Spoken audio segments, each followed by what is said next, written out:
we're continuing talking about conventions. We know that in our writing, it's really important that we're using finger spaces so that we can see where a word ends and where a new word begins. It makes it so much easier for us to read our writing.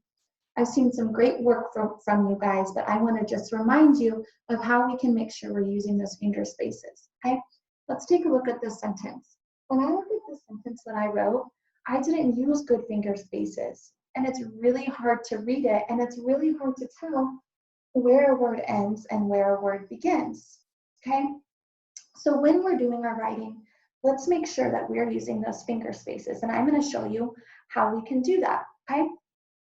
So in this sentence, I'm going to start with my first word. The word is let's.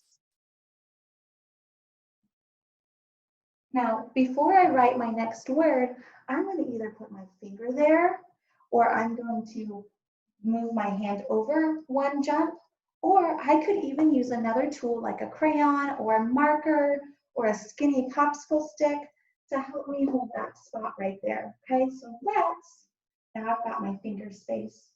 Bow, finger space, to, finger space, the,